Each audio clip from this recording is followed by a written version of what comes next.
SHINee's back. SHINee's back. SHINee's back. Back.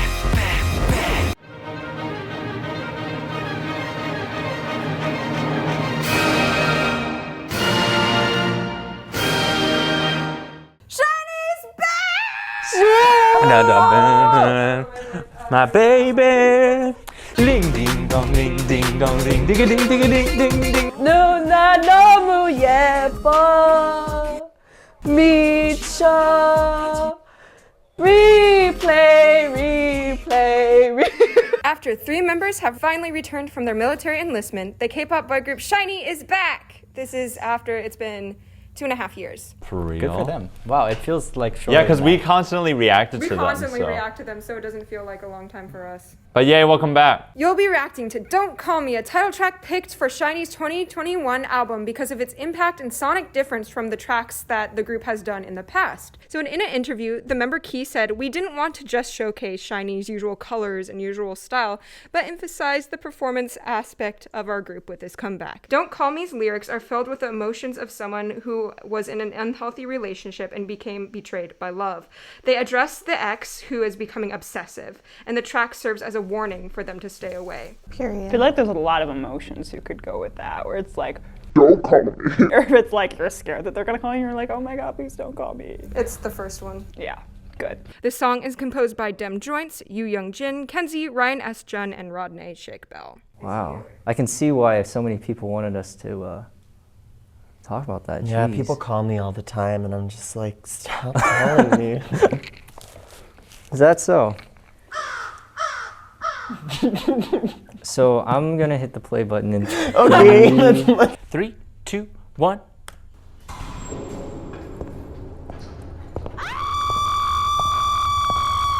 What an intro. This is a choice. Ugh, their skin. So fucking good. What is on his head? I promise to tell the truth and nothing but the truth. If you don't call me, Check this out, y'all. don't call me. Whoa. Back, don't call I don't me. know what's happening. I keep saying next time and I'm saying your life. These are interesting chords. This ain't SHINee? This is SHINee? Oh, she hit a little harmony. oh, going the major route. Okay. 5? We're sitting on a 5. Back to 1?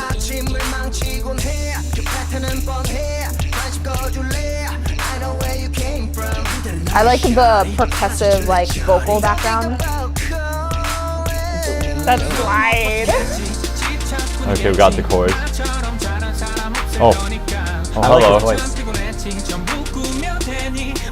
Ooh, I like that voice. Oh my god. This is like a sustained pre-chorus.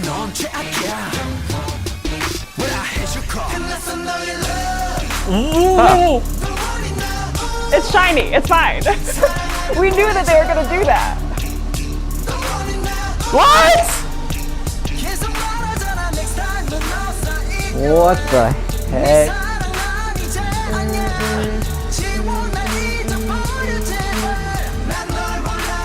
No! Harmony. Yeah, these melodies are pretty nice, man. Oh, you're trash. Man, this feels like a B-side being turned into a hit, as in like the experimentalism of it. Already back in the pre-chorus, or is this verse part 2? I think this is pre-chorus part 1. Yeah, and then pre-chorus part 2. And then, yeah. It's so weird. Why? Will I ever get used to this? See, like the key just became the 5, just became major, which just became the 5, and now it's...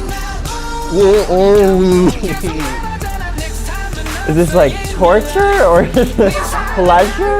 It's like tortured pleasure?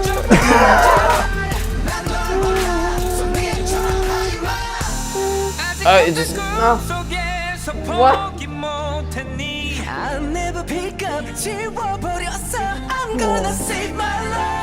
Wow! I kind of want to go to the fifth above that. Holy crap! Yeah. Oh my lord. This is more than a bridge. This is a fucking portal. Oh, What? that's not on a different set of pitches.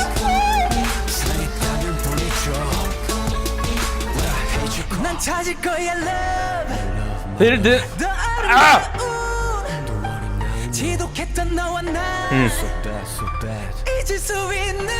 That was nice. Ah, I know. Oh, This is so high in the range and so felty. Beat.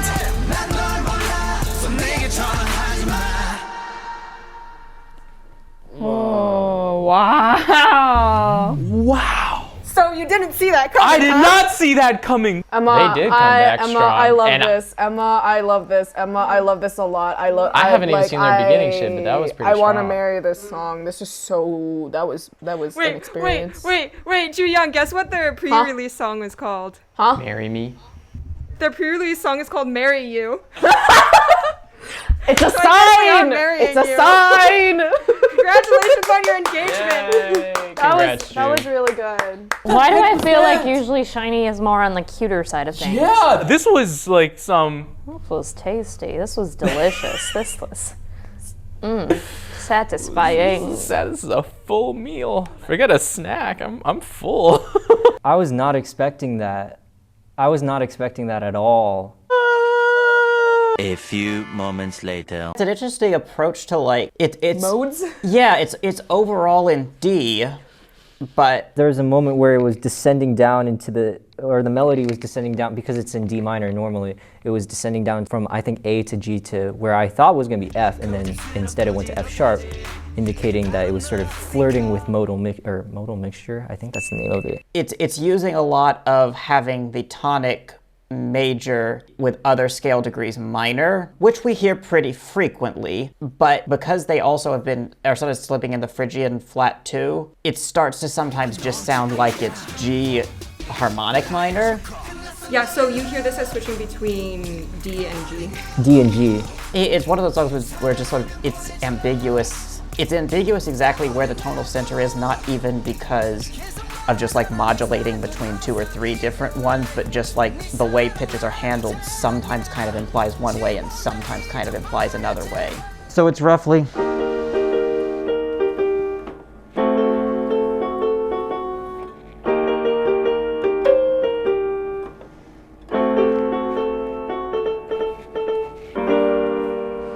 So like by adding in the E flat, like that could just be a Phrygian second over D, right? We've heard.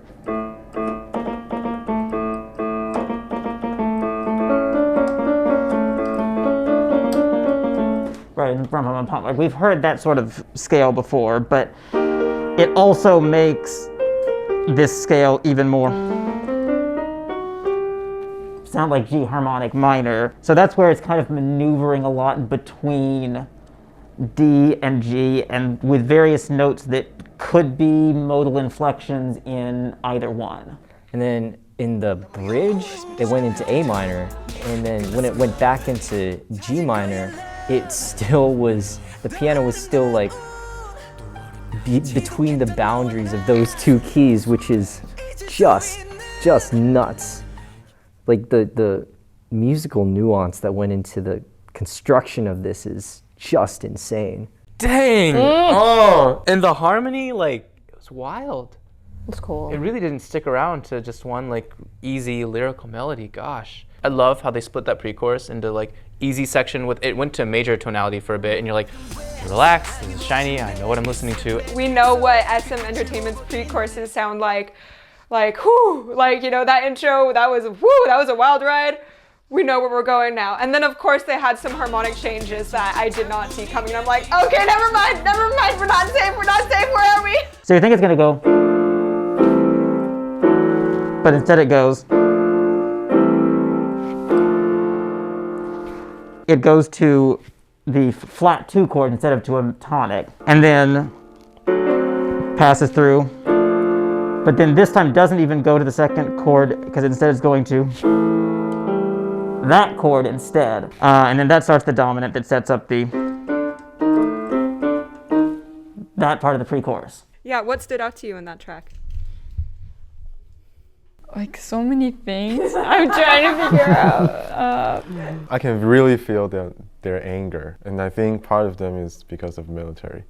Oh, because of their military training? Yeah. Does the military train you to be angry? Yeah, very angry, like very torturing and pain, because like I've been through military training. Oh, you have? Yeah, although I'm just like 4 months, but still, like when the officer tell you to do that, you cannot like argue with him, no matter if it's reasonable or not. Whoa. So the anger you feel from their vocal delivery, do you also feel from the music as well? Yeah. What aspects? Harmonic aspects.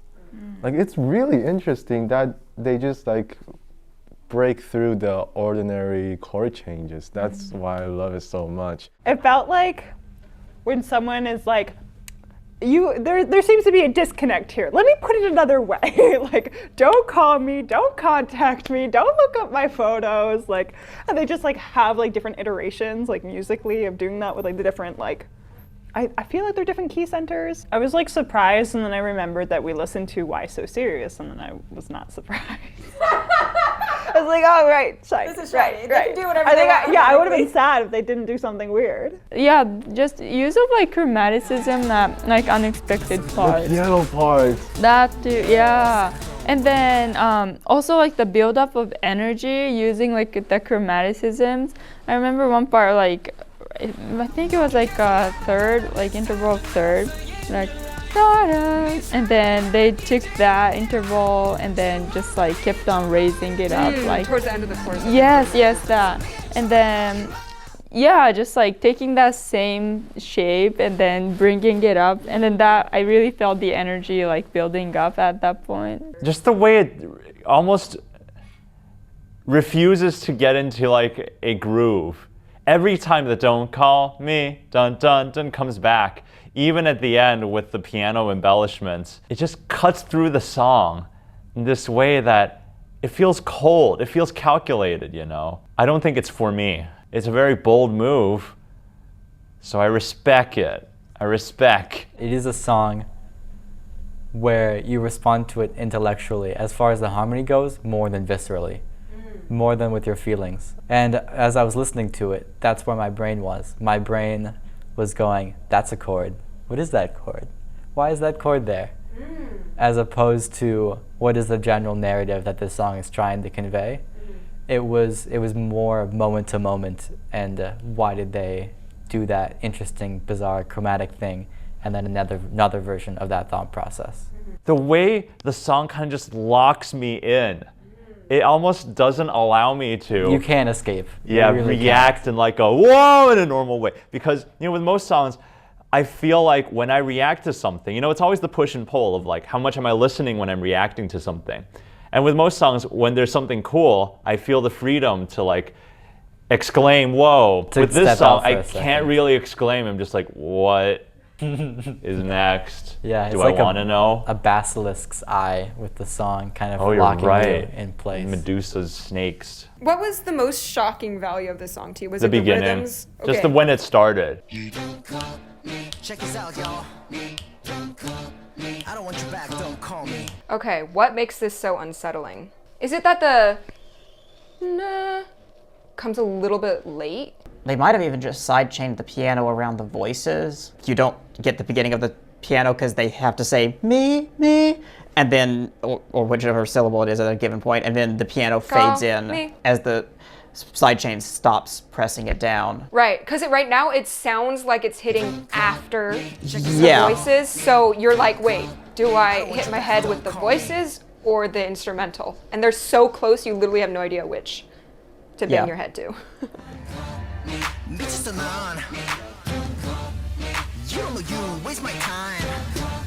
I love how far panned the instrumentals are.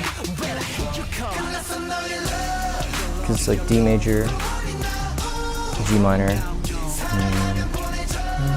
D major, G minor. So this is the 1. This is the 4, or the predominant, dominant. So this is our predominant. And then this is F major, which would make it be like a flat 6, flat 7 to 1.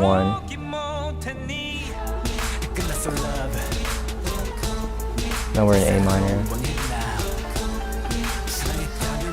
So just those piano triplets. It's so cool. Also, the piano plays C minor there when it's D major. And now we're in G minor. That's so crazy.